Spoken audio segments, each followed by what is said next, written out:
चलो आ जाओ, बात शुरू करते हैं। आज का हमारा जो टॉपिक है, मैं आज के टॉपिक से पहले नाम लिख रहा हूँ। बुशरा, कल की क्लास ली थी बेटा?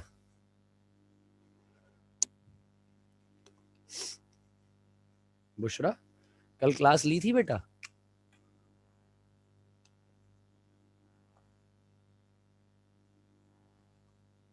बेचारी को आवाज ही नहीं आ रही है शायद।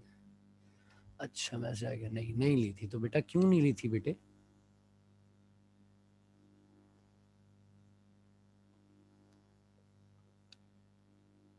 आज का जो हमारा टॉपिक है उसका नाम है क्रुक्स ट्यूब एक्सपेरिमेंट। क्या कह रही हैं? अच्छा अच्छा अच्छा, सही है। एवरीवन की चैट पे कर देना, ताकि अगर मैं ना देखूं ना तो कोई देख के मुझे बता दे कि सर चैट पे कोई मैसेज आया है। बहरहाल हम बात कर रहे थे क्रुक्स ट्यूब एक्सपेरिमेंट पे। क्रुक्स ट्यूब एक्सपेरिमेंट क्या है? मैंने आपसे कहा था कि नाइन्थ में आपने एक एक्सपेरिमेंट पढ़ा था। अच्छा, नाइन्थ में आपने एक एक्सपेरिमेंट पढ़ा था जिसका नाम था डिस्चार्ज ट्यूब एक्सपेरिमेंट। बेसिकली उस एक्सपेरिमेंट की मदद से हमने इलेक्ट्रॉन्स को डिस्कवर किया था। तो basically that was the discovery of electron. तो ये वही है, ये वही है। सर, जी बेटा। आपने कहा था आप एक वीडियो भेजेंगे। अरे शिट शिट शिट, मैं भूल गया, मैं बिल्कुल भूल गया था। बहुत माजरत है, मैं भूल गया था। अभी चलो, मैं पढ़ाते पढ़ाते कॉन्सेप्ट दे रहा हूँ ना, फिर मैं उस वक्त बैठ के फोन में से देख लूंगा। मैं तुम्हें लिंक भेज दूंगा, भेज। सही है? Okay sir. चलो सही है। हम बात कर रहे हैं डिस्चार्ज ट्यूब एक्सपेरिमेंट पे। यह है डिस्कवरी ऑफ इलेक्ट्रॉन, यानी कि इलेक्ट्रॉन्स को डिस्कवर किया गया है। अब इलेक्ट्रॉन्स को डिस्कवर करने वाले थे जे थॉमसन साहब। उन्होंने एक ट्यूब इस्तेमाल की थी जिसे उन्होंने नाम दिया था क्रुक्स ट्यूब का। क्या नाम दिया था उन्होंने? क्रुक्स ट्यूब का उन्होंने नाम दिया। ये बेसिकली एक ट्यूब थी, और ये एक ग्लास ट्यूब थी, कांच की एक ट्यूब थी। और इस कांच की ट्यूब के अंदर दो टर्मिनल्स लगे हुए थे, बेसिकली दो इलेक्ट्रोड्स लगे हुए थे। इलेक्ट्रोड्स जानते हैं ना किसको कहते हैं, या नहीं जानते? जी सर। किसको कहते हैं इलेक्ट्रोड्स? बताओ। कैथोड और एनोड को। थोड़ा कैथोड और एनोड। दैट्स गुड, कैथोड और एनोड को कहते एनोड। हैं। ये दो इलेक्ट्रोड्स थे जो नीचे जाकर एक बैटरी के साथ, यानी कि external source of electric current, उस बैटरी के साथ अटैच हो गए थे। इनमें से एक आपके पास हो गया कैथोड, एक आपके पास हो गया एनोड। नीचे इसी में, इसी ट्यूब के अंदर एक नीचे वैक्यूम पंप लगाया गया। क्या लगाया गया? वैक्यूम पंप लगाया गया, ताकि गैस का जो प्रेशर है उसे आप रिलीज करा सकें। अब देखो बात क्या है। सबसे पहली बात, कुछ फेनोमेना समझते हैं। ये एक ग्लास ट्यूब है। इस ग्लास ट्यूब के अंदर गैस के मॉलिक्यूल्स थे। क्या थे इसके अंदर? गैस के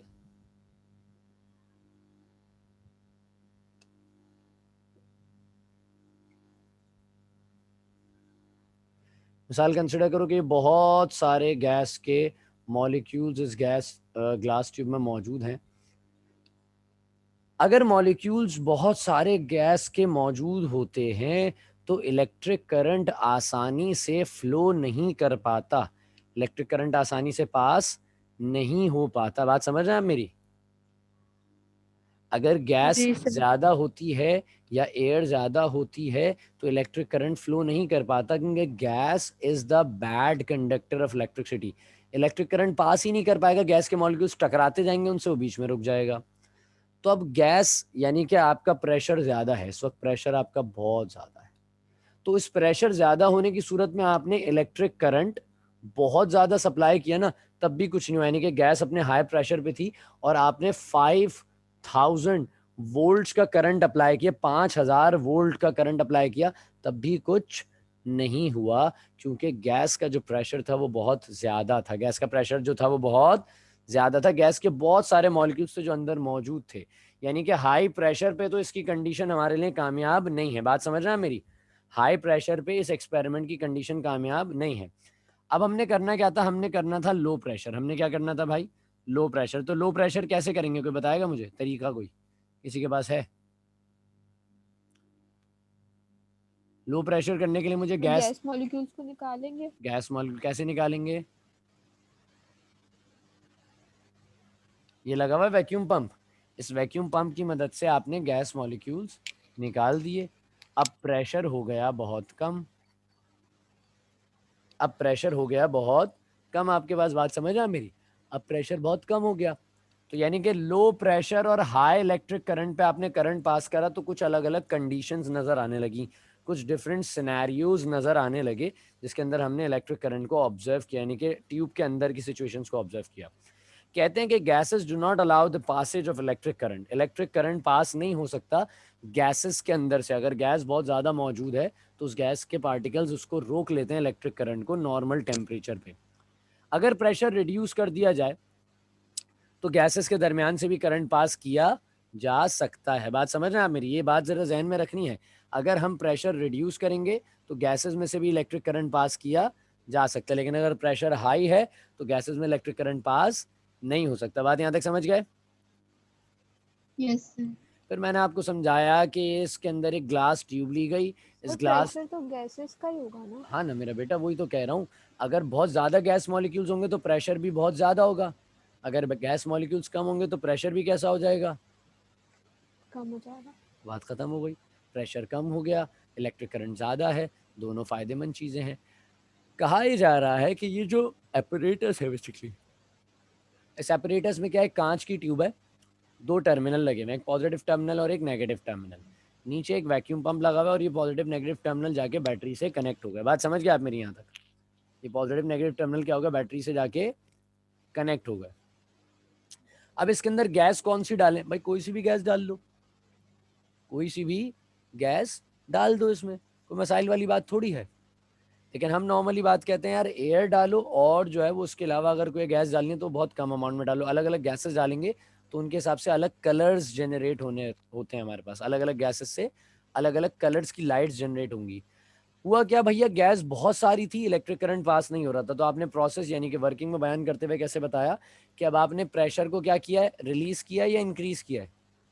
रिलीज किया। जो नॉर्मल प्रेशर था, there will be no conduction, there will be no conduction on the normal pressure. Normal pressure जो आपका हाई प्रेशर था उस पर कोई कंडक्शन नहीं थी। बहुत हाई पोटेंशियल यानी कि 5000 वोल्ट तक मैंने बात कह दी है, 5000 वोल्ट तक भी इलेक्ट्रिक करंट पास नहीं हो सका। बात समझ रहे हैं आप मेरी?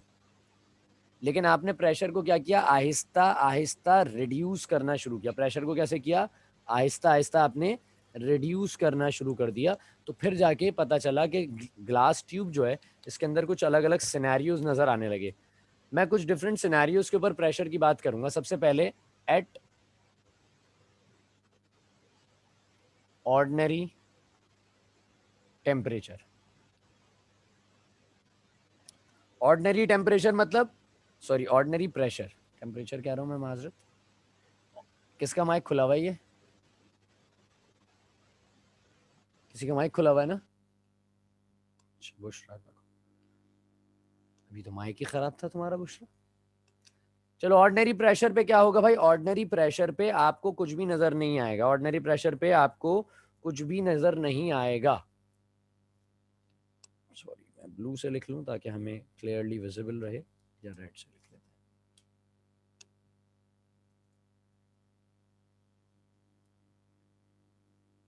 No electric discharge, no electric discharge. Ordinary pressure पे कुछ भी नहीं हुआ, ऑर्डिनरी प्रेशर रखा, कोई भी करंट पास नहीं हो सका, कुछ भी हमें नजर नहीं आ सका। आओ प्रेशर रिड्यूस करते हैं। प्रेशर लेकर चले सबसे पहले हम अपने पास एट 100 mm।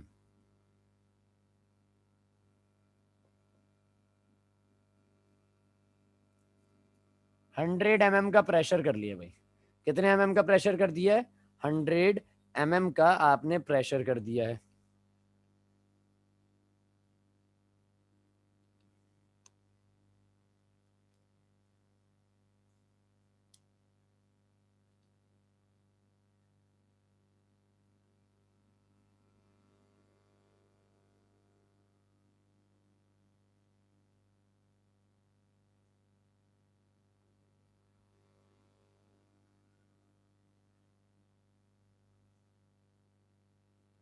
कह रहे हैं कि 100 mm का जब आपने प्रेशर किया ना तो एक spark like flash light is past. Spark मतलब एक चिंगारी निकली, यहाँ से नेगेटिव टर्मिनल से एक चिंगारी निकली, और वो नेगेटिव टर्मिनल से चिंगारी निकलकर कहाँ चली गई भाई, पॉजिटिव टर्मिनल। मतलब एक रोशनी नजर आई, रोशनी आपको नजर आई, और वो रोशनी नजर आई एकदम यहाँ से वहां जाते हुए, और फिर आहिस्ता आहिस्ता वो रोशनी खत्म हो गई। स्पार्क था ना, स्पार्क मतलब क्या होता है, चिंगारी।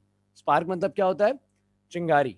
यानी कि यहाँ से एक लाइट निकली और लाइट निकल के सीधा ट्रैवल कर गई, और जैसे जैसे निकलती गई वो लाइट खत्म होती गई, चिंगारी।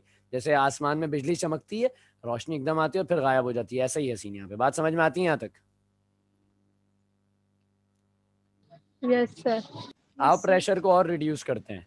प्रेशर को रिड्यूस करके लेकर आ गए एट 10 mm। 10 mm के प्रेशर में ले आए हैं। अब 10 mm पे कहानी क्या हो रही है आइए देखते हैं।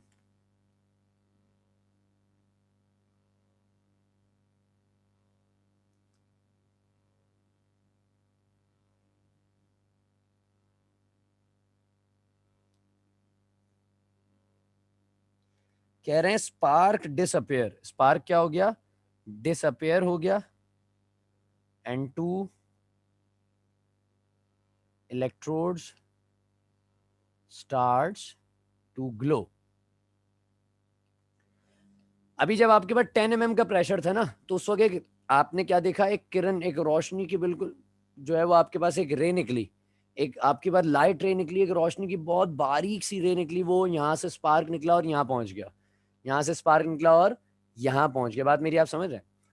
लेकिन आपने प्रेशर को और कम किया, 10 mm से आप 100 mm से आप लेकर आ गए 10 mm पे। अब क्या हो रहा है, 10 mm पे आने के बाद वो लाइट रे तो निकल गई, वो लाइट रे खत्म हो गई, वो जो स्पार्क आ रहा था ना वो डिसअपियर हो गया। लेकिन अब ये जो आपके इलेक्ट्रोड्स थे ना, ये ग्लो करना शुरू हो गए, ये चमकना शुरू हो गए। बात समझ में आ रही है? ये जो आपके इलेक्ट्रोड्स थे ये चमकना शुरू हो गए, दोनों इलेक्ट्रोड्स। बीच में जो स्पार्क आ रहा था वो स्पार्क खत्म हो गया, ये इलेक्ट्रोड्स आपस में एक दूसरे के साथ मिलकर चमकना शुरू हो गए। बात यहाँ तक क्लियर है? Yes sir. चलो आओ प्रेशर को और रिड्यूस करते हैं। प्रेशर को 10 mm तक ले आए थे, अब हम लेकर आएंगे प्रेशर को 1 mm पे।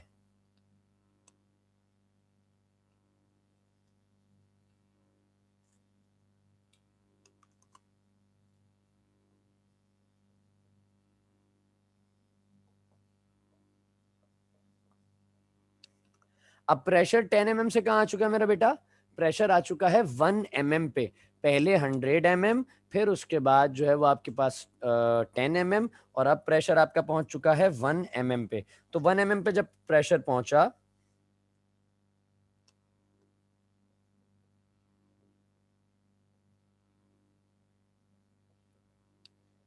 ट्यूब आपकी ग्लो करना शुरू हो गई। क्या हो गई, ग्लो करना शुरू हो गई आपकी ट्यूब।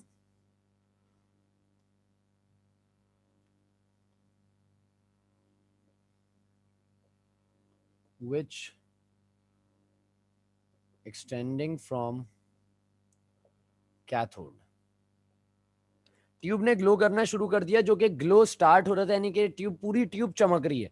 अभी ये बंद हो गया। अभी पहले क्या था, सबसे पहले स्पार्क आया, फिर उसके बाद क्या हुआ, स्पार्क चला गया, ये इलेक्ट्रोड्स चमकने लग गए 10 mm पे। फिर 1 mm पे क्या हुआ, ये इलेक्ट्रोड्स नहीं चमक रहे, अभी एक ग्लो निकलना शुरू हो गया, यानी कि यहां से एक लाइट निकल रही है which extending from cathode towards anode. जो कैथोड से निकलकर कहां जा रहा है मेरे बेटे, एनोड जा रहा है। बात समझ में आ रही है? कहां जा रहा है, कैथोड से एनोड। और ये वाली जो साइड थी ना, ये बहुत ज्यादा ग्लो करने लग गई। कैथोड से निकल के ये ग्लो कहां जा रहा था, एनोड पर। ये वाली साइड जो है बहुत ज्यादा ग्लो करने लग गई। ये जब बहुत ज्यादा ग्लो करने लग गई ये साइड, तो इसे नाम दे दिया गया पॉजिटिव कॉलम।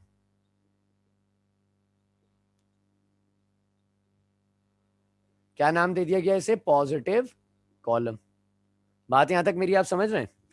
सबसे पहले क्या हुआ, मुझे साथ साथ रिपीट करो मेरे। सबसे पहले क्या हुआ, ऑर्डिनरी प्रेशर पे कुछ भी नहीं हुआ। फिर 100 mm के प्रेशर पे क्या हुआ, एक स्पार्क निकला, कैथोड से एनोड चला गया। फिर क्या हुआ आपके पास, 10 mm पे वो स्पार्क चला गया, वो स्पार्क बंद हो गया, लेकिन ये जो इलेक्ट्रोड थे ये ग्लो करना शुरू हो गए। फिर 1 mm पे क्या हुआ कि ट्यूब पूरी ग्लो कर रही है, और वो ग्लो जो है वो सबसे ज्यादा कहाँ हो रहा है, वो सबसे ज्यादा ग्लो हो रहा है पॉजिटिव टर्मिनल पे। कहाँ पे हो रहा है वो सबसे ज्यादा ग्लो, पॉजिटिव टर्मिनल पे हो रहा है, तो आपने उसे नाम दे दिया पॉजिटिव कॉलम। क्या नाम दे दिया? पॉजिटिव कॉलम का नाम आपने उसे दे दिया। आगे चलते हैं, प्रेशर को और रिड्यूस कराते हैं। एट 0.001 mm, इंतहाई कम करा दिया प्रेशर, इंतहाई दर्जे पर प्रेशर को कम करा दिया है। अब क्या होगा गौर से देखिए,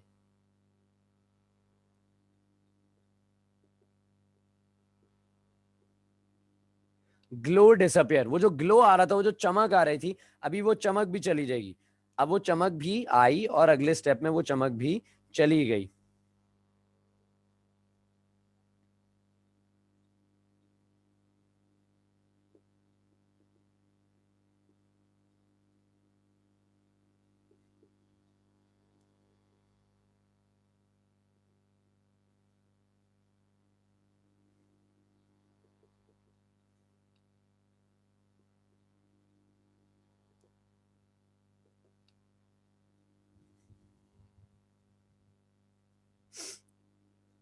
बात समझ रहे हैं आप मेरी भाई? क्या हुआ यहाँ पे? सबसे पहले आपने अपने पास एक हाई प्रेशर यूज किया।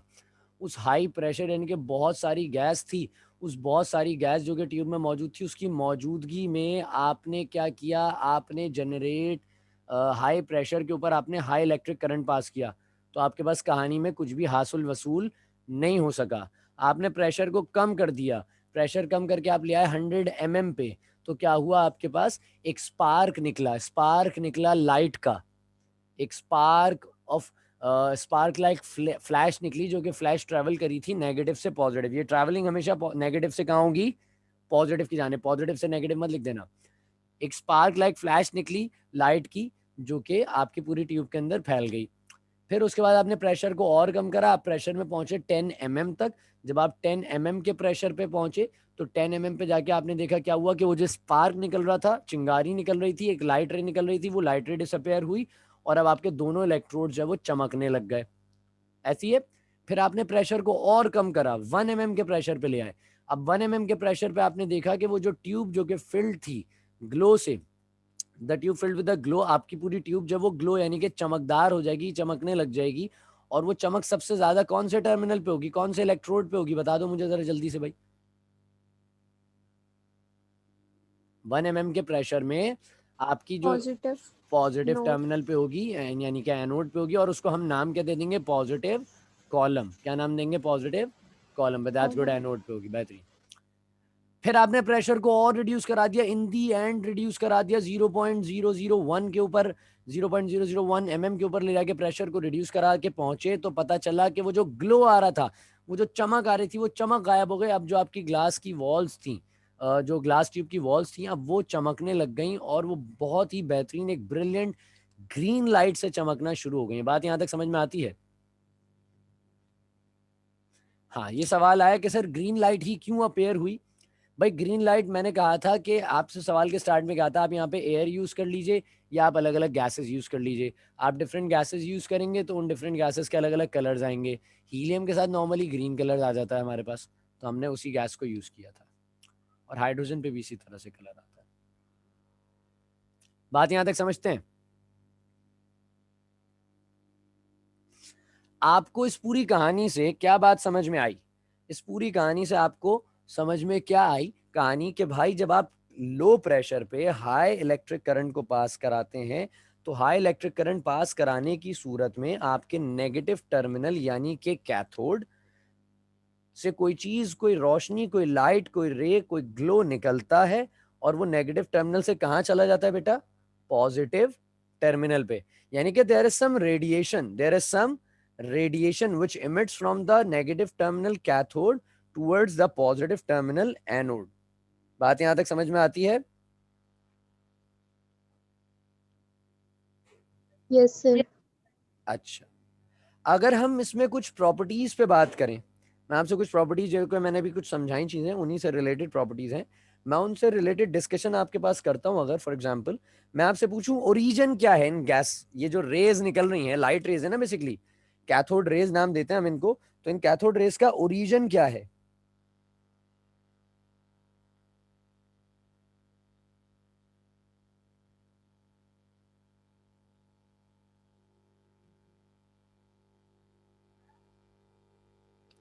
ओरिजिन क्या है बताओ भाई। मैंने कहा ये रेज आपके पास निकलेंगी नेगेटिव टर्मिनल से पॉजिटिव टर्मिनल पे जाएंगी, तो अभी ओरिजिन बताओ ना, अब तो बता दो, जवाब मैंने खुद दे दिया।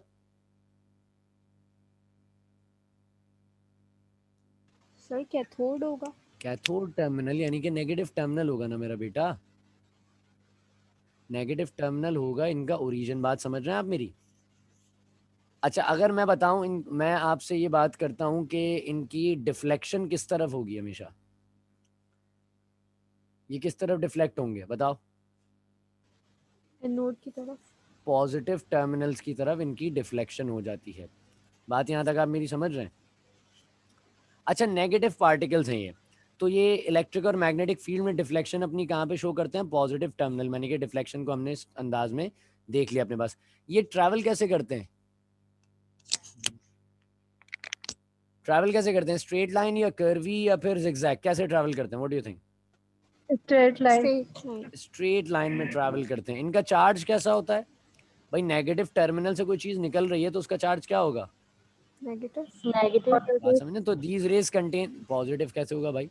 These rays contains the negatively charge particle. इन रेज के अंदर नेगेटिवली चार्ज पार्टिकल पाए जाते हैं। बात समझ में आती है?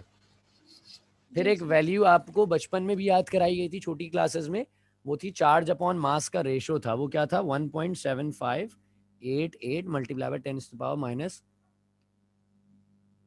की पावर 8 कूलम्स पर ग्राम।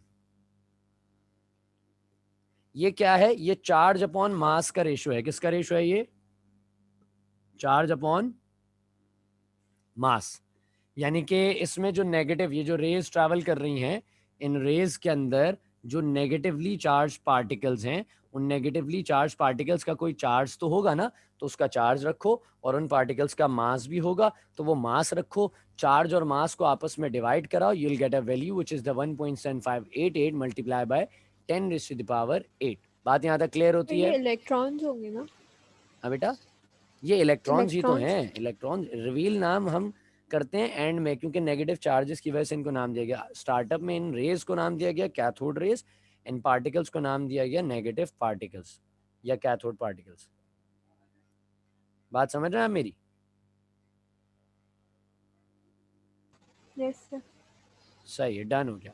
अच्छा अब मुझे एक बात बताओ आसान अल्फाज में, मास ऑफ इलेक्ट्रॉन, इलेक्ट्रॉन का मास क्या होगा? इलेक्ट्रॉन का चार्ज क्या होगा?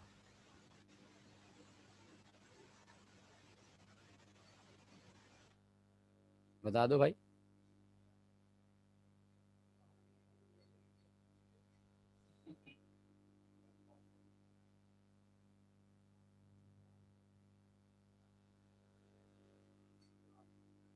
सर नेगेटिव होगा। अबे चार, मैं वैल्यूज पूछ रहा हूँ, तुम लोग तो बिल्कुल ही सुन सर चल वो रहे हो। वैल्यूज पढ़ी थी ना हमने, लेकिन याद नहीं है। देखो हर पार्टिकल का, कोई भी पार्टिकल होता है भले वो सब एटॉमिक पार्टिकल ही क्यों ना हो, उसका मास तो लाजिम होता है। चार्ज पे मैं इसलिए नहीं कह रहा हूँ क्योंकि हम न्यूट्रॉन्स के बारे में भी जब बात करेंगे तो न्यूट्रॉन्स का कोई चार्ज नहीं होता। आप ही मेरा जुमला पकड़ के मुझे इस्तेमाल कर सकते हैं मेरे खिलाफ के, सर आपने तो कहा था कि चार्ज भी होना चाहिए हर पार्टिकल का। तो चार्ज पे मैं बात नहीं कर रहा हूँ, मैं कह रहा हूँ कि हर पार्टिकल जो होता है उस पार्टिकल का मास ज़रूर होता है, उस पार्टिकल का मास ज़रूर होता है। बात समझ रहे हैं आप मेरी? और इसका मास इलेक्ट्रॉन का क्या होता है? लिख लो अपनी कॉपी जिसके ऊपर भी काम करो, लिख लो 9.11 9.11 9.11 multiply by 10⁻⁻31। 9.11 multiply by 10⁻⁻31 kg, kilograms. लिख लिया?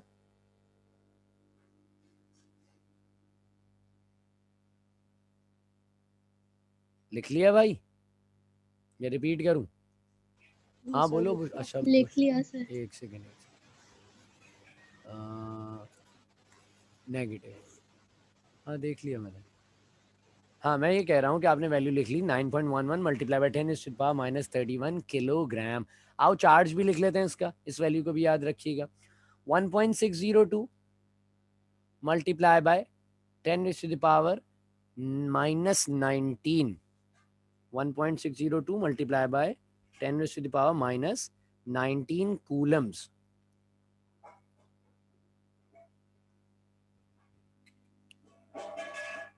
बात समझ गए आप मेरी?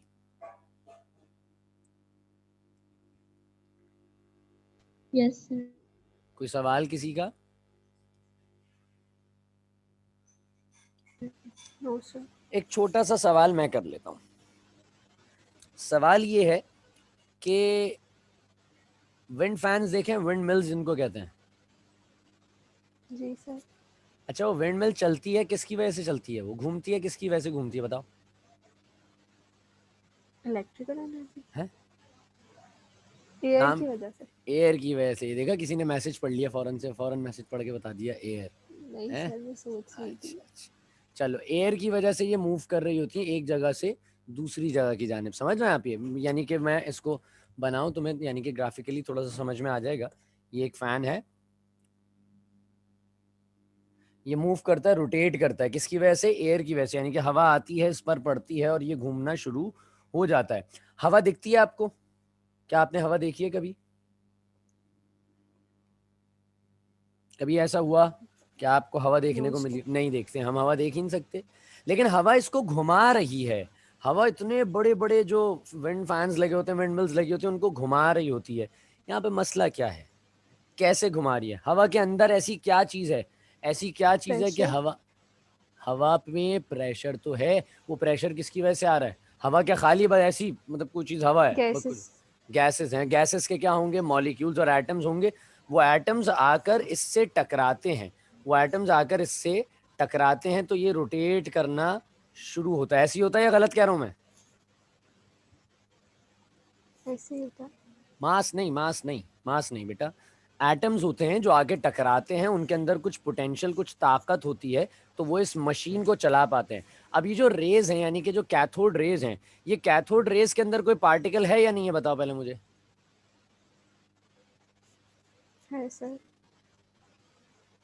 तो वो पार्टिकल अगर किसी चीज के ऊपर नेगेटिव प्लॉट किया जाए, पार्टिकल। नेगेटिव चार्ज पार्टिकल्स हैं। अगर उन पार्टिकल्स को किसी दूसरी चीज, यानी कि कोई हल्की सी चीज ऐसी, अगर जैसे विंडमिल है, इस तरह का मैं छोटा सा फैन बना लूं, उसके ऊपर पास कराया जाए, व्हाट डू यू थिंक कि वो उस फैन को घुमा देंगे ये पार्टिकल्स? नो क्या सर। समझते हैं? नहीं घुमाएंगे। एक जवाब आया है, सर यस घुमा सर, देंगे। घुमा देंगे। देखो, हमारे पास जो हवा है ना, हवा के अंदर भी कुछ नहीं है, हवा के अंदर भी डिफरेंट गैसेस हैं, उनके एटम्स और मॉलिक्यूल्स मौजूद है। वो एटम्स और मॉलिक्यूल्स जो है वो वहां जाकर उस फैन से टकराते हैं और उसको इतना अपोज करते हैं, इतना धक्का देते हैं कि वो आगे बढ़ने लग जाता है। इसी तरह से इस गैस के अंदर जो पार्टिकल्स हैं, ये भी यही करेंगे कि वो उस छोटे से जो आपका लाइट पैडल व्हील होगा, जैसे हम लाइट पैडल व्हील नॉर्मली कहते हैं, उस लाइट पैडल व्हील के ऊपर बहुत ज़्यादा फोर्स अप्लाई करते हैं और ईजिली जो है वो उस लाइट पैडल व्हील को घुमा देते हैं। मैं बिल्कुल मेरे हाथ में फ़ोन है, मैं इस वक्त यूट्यूब ही देख रहा हूँ और मैं तुम लोगों को वो लिंक भेज रहा हूँ।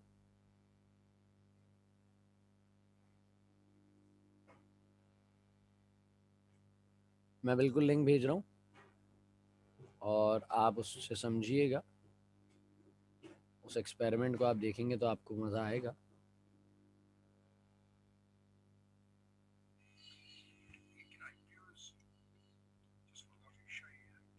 तो आपको बात समझ में आ गई कि ये पार्टिकल्स चीज़ों को मूव करा सकते हैं या नहीं करा सकते? मुझे बताओ पहले। करा सकते सर। करा सकते हैं, पार्टिकल चीज़ों को मूव कराएंगे। अच्छा, किसी भी चीज़ को मूव कराने के लिए मैं कहता हूँ वो मशीन है। For example light paddle wheel, जैसे कि ये विंडमिल था, ये मशीन थी, तो वो लाइट पैडल व्हील भी क्या है? मशीन है। तो मशीन पर अगर कोई प्रेशर देता है तो उस प्रेशर को क्या नाम देते हैं? मैकेनिकल। क्या नाम देते हैं? मैकेनिकल प्रेशर नाम देते हैं। क्या नाम देते हैं? मैकेनिकल प्रेशर नाम देते हैं। प्रेशर। सही है।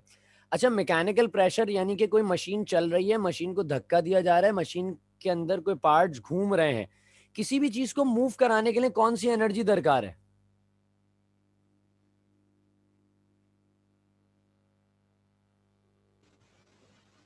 Sir pressure. मैं कह रहा हूँ किसी भी चीज को काइनेटिक।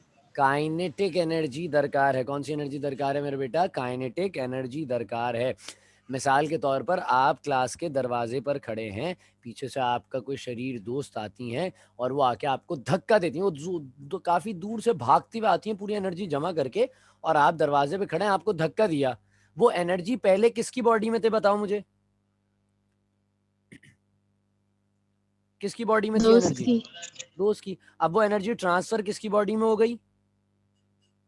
हमारी। आपकी बॉडी में ट्रांसफर हो गई, आप मूव करे उस एनर्जी की वजह से, यस सर। तो आपको मूव कराने के लिए जो एनर्जी दरकार थी, जिस एनर्जी की वजह से, जिस एनर्जी की बनिस्बत आप मूव करे, जिसकी वजह से आप मूव करे, वो एनर्जी कौन सी कहलाएगी? Kinetic energy. आसान याद रखना, जिंदगी में हमेशा काइनेटिक एनर्जी को धक्का देने वाली एनर्जी कौन सी है, ये धक्का देने वाली बात याद रखोगे तो तुम्हें याद आ जाएगी मेरी मिसाल। धक्का देने वाली एनर्जी कौन सी है भाई? Kinetic kinetic energy. एनर्जी। बात समझ गए आप मेरी? काइनेटिक एनर्जी है धक्का देने वाली। तो मुझे बताओ, क्या इन पार्टिकल्स में काइनेटिक एनर्जी होती है या नहीं होती? ये उस लाइट पेडल व्हील को तो मूव करा रहे हैं।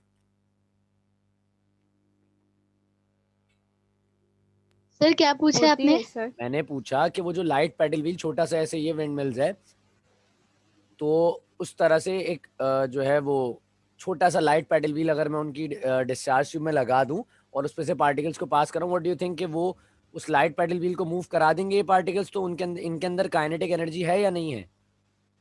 है सर। काइनेटिक एनर्जी है। बात है समझ सर। गए?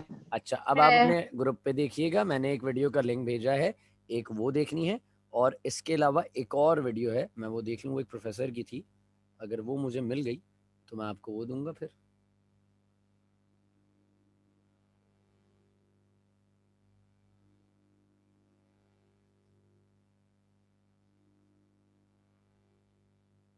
सही, मैंने 2 लिंक्स आपको मैं भेज रहा हूँ, वो दोनों वीडियोस देखिएगा, एक 5 मिनट की, एक 6 मिनट की, आपको बड़ा मजा आएगा वीडियोस को देख के, तो आपके लिए बड़ा अच्छा रहेगा। सही है भाई?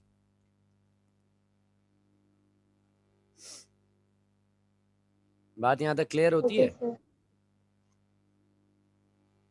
Yes sir. सही है। डिस्कवरी ऑफ इलेक्ट्रॉन से रिलेटेड कोई सवाल, पूरे बोर्ड पे जितनी चीजें बनी हुई हैं उससे रिलेटेड कोई सवाल, कोई ऐसी बात?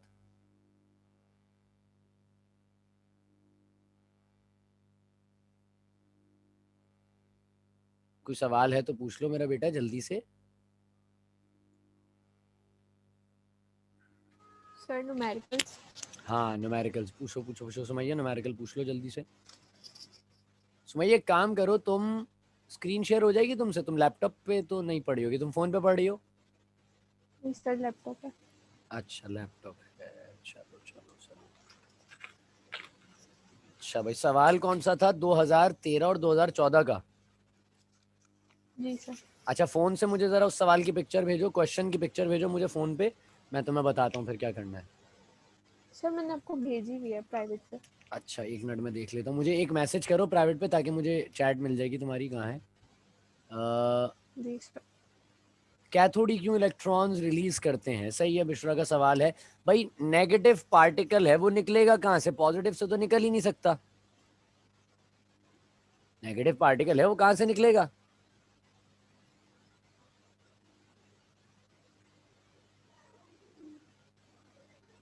बताओ भाई। नेगेटिव पार्टी मतलब बुशरा तो जवाब नहीं दे सकती बेचारी बच्ची, उसका माइक खराब है। कैथोड से सर। कैथोड कैथोड से। से। पॉजिटिव से तो निकल ही नहीं सकता ना, पॉजिटिव पे तो आएगा नेगेटिव पार्टिकल। बात समझ रहे हैं आप? ये पॉजिटिव पे तो आएगा, इसलिए इमिशन कहाँ से होगी हमेशा? अगर कोई पॉजिटिव पार्टिकल होता तो पॉजिटिव पार्टिकल कहाँ से निकलेगा? एनोड से। वो एनोड से निकलेगा। बात समझ गए आप मेरी? अच्छा, मुझे टैक्स करा तुमने बुशरा, मैं 1 मिनट, मुझे तो मैं देखता हूँ मैं।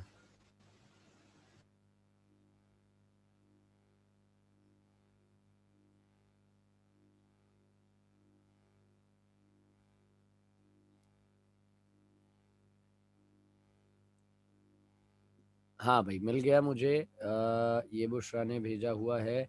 इसमें 2019 तो हटा दो, चलो ये भी नहीं हो रहा। क्वेश्चन क्या है इसके अंदर? मैं क्वेश्चन देख रहा हूँ, मैं बाकी सबने सॉल्व किया होगा, वो अपने अपने पास देखते जाएं। सिमरन, कशफ और बुशरा, तुम लोग अपने पास देखते जाना। क्वेश्चन है Na+12O2, ये सॉल्व कर लिया सबने? ये वाला। और Na2O ये सॉल्व किया है या नहीं किया?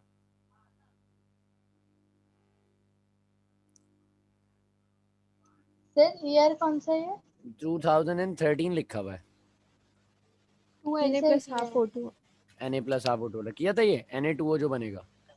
Yes sir. अच्छा चलो मैं सुमैया मैं बिल्कुल स्टेप्स बता रहा हूँ, तुमने करना क्या है, स्टेप्स बता रहा हूँ, सिर्फ वही करना और उन्हीं में चीज़ों को सॉल्व करने से। तुमने किया मल्टीप्लाई इक्वेशन 2/2, यही करोगे, इक्वेशन 2 को मल्टीप्लाई कराओगे 2 से, सही किया बिल्कुल। अच्छा जिन्होंने